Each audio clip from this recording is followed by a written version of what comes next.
This is the structure of my presentation. For about the last 30 years in Greece, as in many Western countries, far-right ideology has been promoting and spreading from public figures and politicians who are highly visible in the mass media. Schools and its communities are part of society, and the latest ideological trends influence the perceptions, attitudes, and practices of teachers. Teachers can play a key role in shaping active citizens, i.e., people who can think critically and actively participate in society. In addition, the role of teachers in combating social inequalities is also critical, since their relationship with knowledge enables them to be well informed about pressing social issues. In the research we presented below, we attempted to explore whether and to what extent the toxic political climate affects school life. To serve this aim, we choose a Greek town where far-right ideology seems to have a significant impact.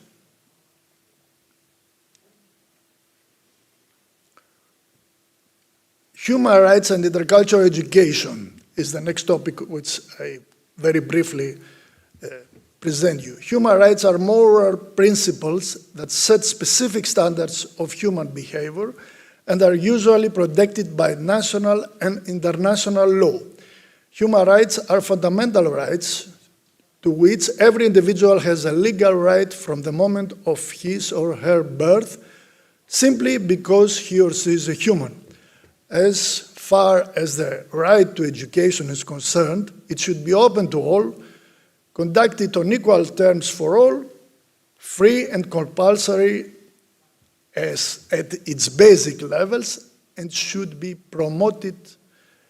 It should promote understanding, tolerance, peace, and friendship between all nations, ethnic and religious groups. Multicultural, intercultural education can contribute to the achievement of the above objectives. What intercultural education is, what are its objects, and who is concerned is an issue where there is not consensus among those who deal with this. With the arbitrariness and lack of precision that characterizes any classifications, we distinguish three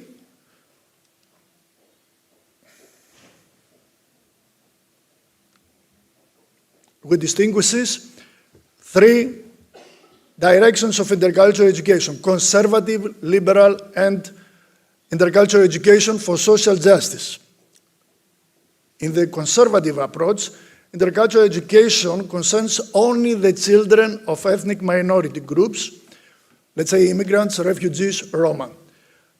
Those who support it believe that our differences from them are unbridgeable, and therefore those who are different should be assimilated into the host society.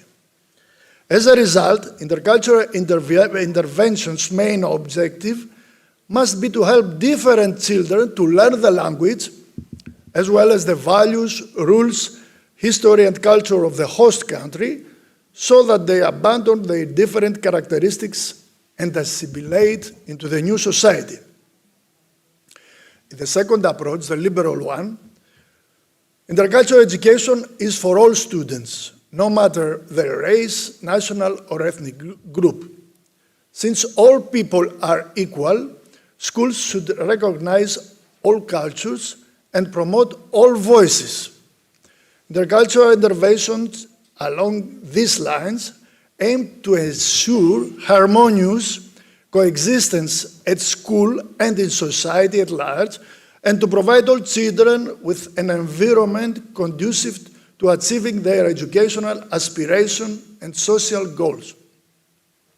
For liberal intercultural education, schools must help different children to integrate but also to help children from the majority group so that they can accept the former. This is usually done with some changes in the curriculum, i.e. with additions for hero, national and religious holiday, and thematic celebrations for music and cuisine from the different, let's say, people. We undermined that the conservative and the liberal approaches consider as cultural only racial, ethnic, and national differences and leave out of their scope issues of social class, gender, and social preferences. In other words, they ignore the issues of economic inequalities and the unequal distribution of power. The third approach, which we call intercultural education for social justice, is also, like the liberal one, interested in all students. As it concerns its educational applications, these are not limited to one lesson or one project, but run throughout the curriculum, the whole curriculum. Those who support intercultural education for social justice, they critically examine culture and how it is created, and they reject simplistic schemes such as us versus them. In addition, they believe that all students, regardless of their social class, ethnic, national, cultural, or religious group they come from, their gender or sexual orientation, should have equal learning opportunities, and therefore they must have access to the resources they need, and more generally to the highest quality education. In everyday educational practice, they use critically the learner-centered model and make it easier for students to learn, to critique and reflect.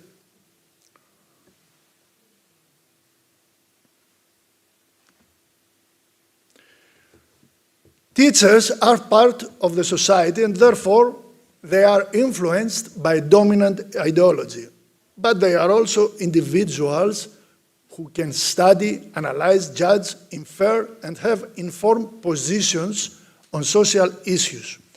That is, they can have an elaborate understanding of economic and social inequalities, racism, nationalism, religious conflict, etc. A second important for the present study remark on the role of teachers has to do with the fact that during their work, they meet, interact, and engage with people who may belong to a different social class, ethnic or national group, or have a different language, religion, or social orientation. In these interactions, teachers' perceptions of social differentiation and intercultural education matter, since they affect the immediate and long-term goals they set. The curriculum they propose, the expectation they have of their students, the practices they implement, and school-parents' relationships. If teachers are sensitized, then they can put themselves in their students' shoes, not hide their feelings, and respect their cultural backgrounds.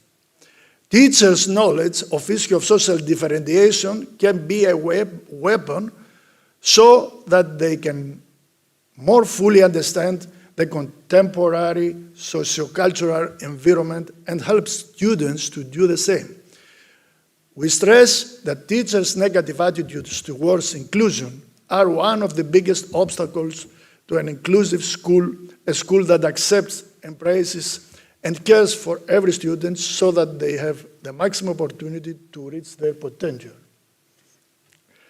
Teachers, therefore, need to overcome the barrier of national ethnic diversity, which affects and creates barriers in their relationship with their pupils, i.e. to break down the stereotypes that they may carry for the students, which contribute to the maintenance and expansion of economic and social inequalities, racism, and discrimination. The intercultural competence of teachers, however, is necessary for them to grasp social phenomena and consequently help their students to do the same. For intercultural education to be implemented in an effective way in schools, teachers need to be sensitized on the issues of social differentiations, as well as to acquire the appropriate knowledge and skills. To achieve this goal, teachers training colleges must strengthen courses in social differentiation and all educational institutions to strengthen their training programs. Finally, teachers themselves need to show interest, empathy, and solidarity with students from poor and low-income families, ethnically, culturally, religiously, and linguistically diverse groups, as well as with students of different social orientation and abilities.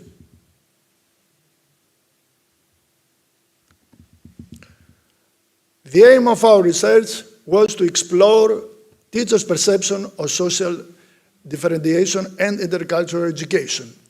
Our research questions were, first, how teachers perceive and address social differentiation, and second, how do they believe the intercultural education should be implemented in the school? And third, how do they deal with social diversity in the classroom and what intercultural practices they use?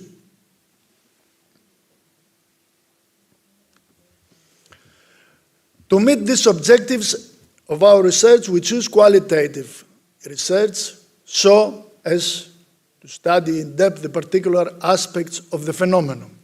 The strategy of our research was the case study and its technique, the semi-structured interview, which gives the researchers a lot of data and rich descriptions. Our research took place in 3 primary schools in Yanitsa, a city of northern Greece. We chose this city because in 2015, there were strong reactions to the establishment of a refugee accommodation center there, followed by an upsurge of nationalistic and racist comments on social media. Characteristic of the political climate in the region is that in the recent national election of June 2023, the percentage of the various far-right parties in Yanitsa approached 25%. 20 teachers, 13 women and 7 men who served in public Greek primary school took part in our research. In the tables below, we list the demographic data and their connection with intercultural education.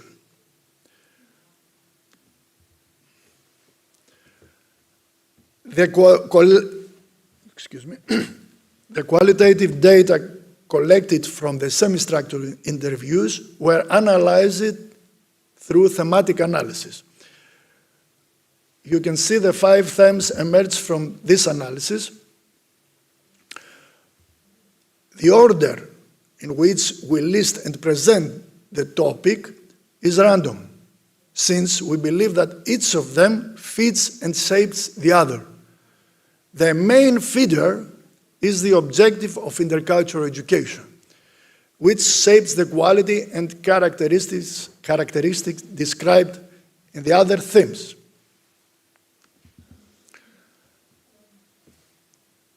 On a general and abstract level, teachers who took part in our research consider that the goal of intercultural education is good quality education.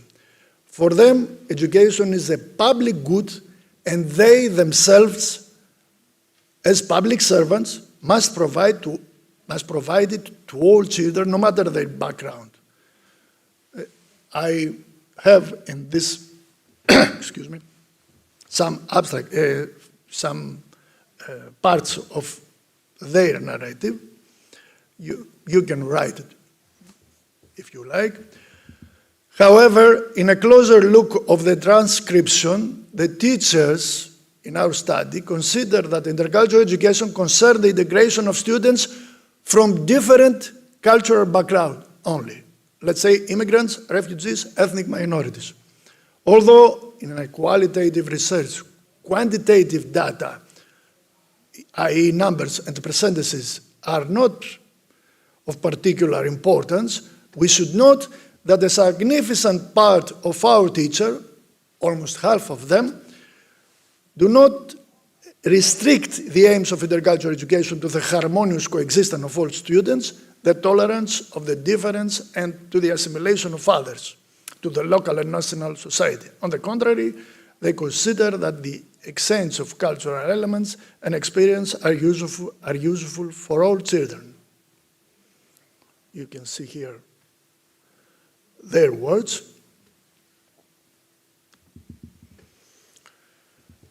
About half of the teachers who took part in our research think that intercultural education concerns all students. You can see some of their words here. The other half of our research participants believe that intercultural education is only for children from ethnically diverse groups.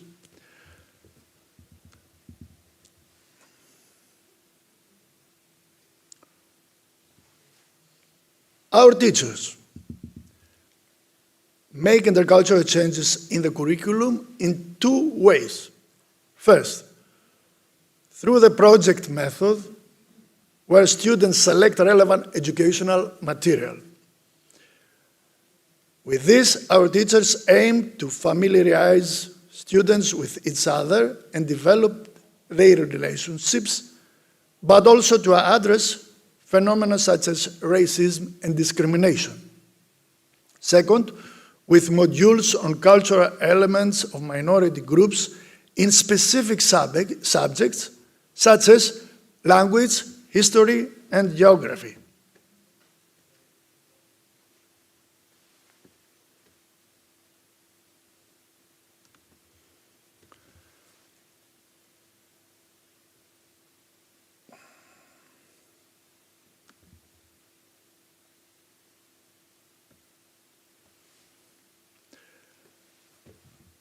For several of the teachers who took part in our research, studies of folklore, which in Greece called laographia, is a valuable source for the intercultural education curriculum interventions. They believe that customs, traditions, dances, food, and customs are elements that can contribute to the elimination of prejudices and in general to the fulfillment of the mission of intercultural education, as we can see via their words.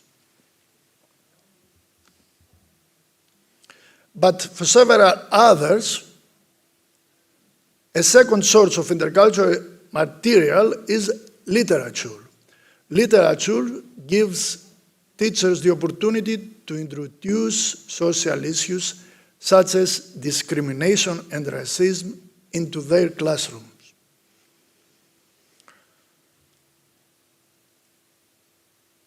As well as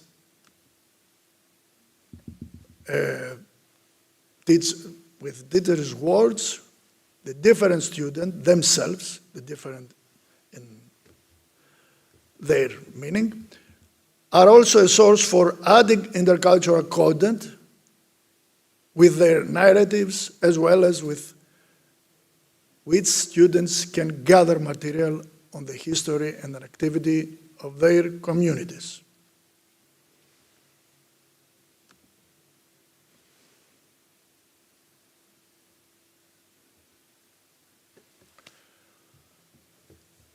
Summarizing, the teachers who took part in our research did not seem to be influenced by the political climate of their region, as they did not express negative views on social diversities, intercultural education and its objectives, nor did they mention any practices that would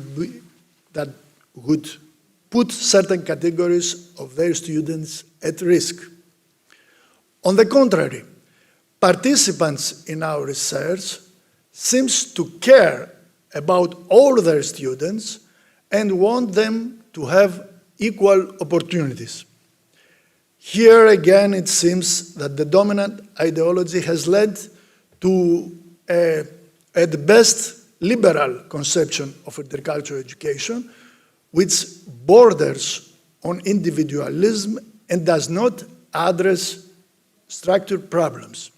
In other words, while a part of the teachers in our study consider that intercultural education is for all students, it nevertheless limits its objectives to tolerance, understanding, and acceptance of diversity.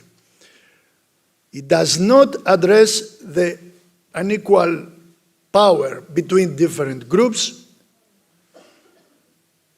nor the economic causes of their economic and social status, as well as the prestige they enjoy.